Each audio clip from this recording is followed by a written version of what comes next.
अफीम की पैदावार के लिए प्रसिद्ध नीमच जिले में अफीम की फसल यौवन पर है। गांव गांव मादक बयार से महक रहे हैं। फरवरी माह के पहले सप्ताह में अफीम की फसल पकने लगती है, सफेद फूल आने लगते हैं और फिर काला सोना यानी अफीम निकाली जाती है।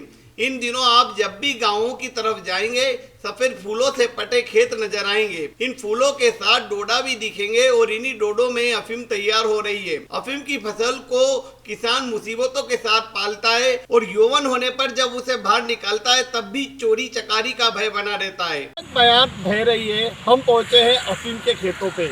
आप देख सकते हैं कि अफीम अब यौवन पर आ गई है और फूल खिल उठे हैं और साथ ही डोडा बन चुका है।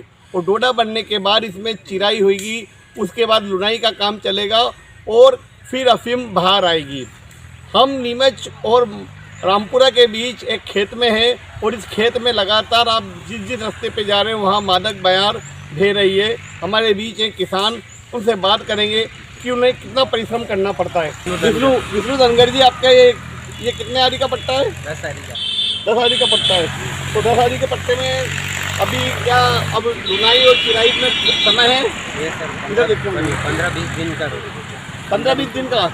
15-20 दिन में तक बाद चिराई होगी।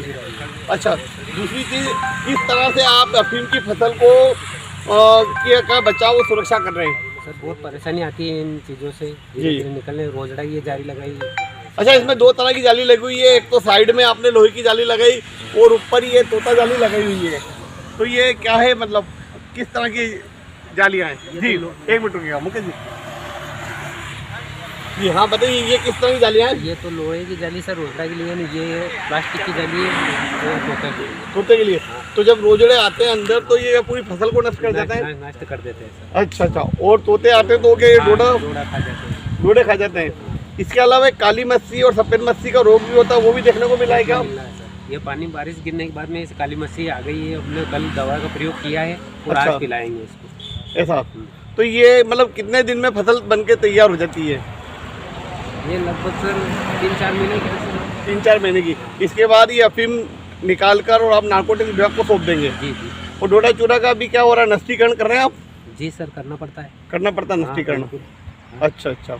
तो आप देख सकते हैं कि अफीम की जो फसल है वो इन दिनों यौवन पर है, मादक बयार बह रही है और डोडा धीरे धीरे बन रहा है। इस जो डोडे में मैं आपको बताऊंगा, ये जो डोडा है छोटा था, इस डोडे में ही अफीम आती है और यहाँ से चिराई होती है, उसका लुनाई होती है और लुनाई होने के बाद अफीम बाहर आती है।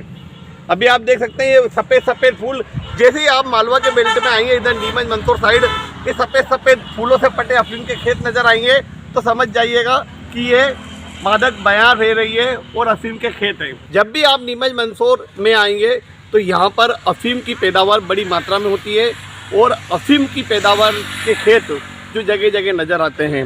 अब भी अफीम की पैदावार के साथ ही अफीम की बयार बह रही है जगह जगह। इन खेतों के पास में जब हम गुजरते हैं तो एक सुगंध सी आती है, नशीली सुगंध जिसे कहते हैं, मतलब समझ जाइएगा कि अफीम के खेत आ रहे हैं। और जहाँ भी इस तरह के ये सफ़ेद फूलों से पटे खेत नज़र आएँ तो ये अफीम के खेत होते हैं।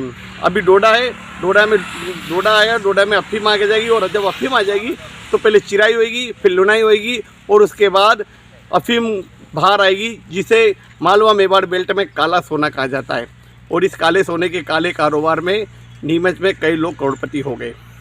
तो यह थी हमारी खास स्टोरी।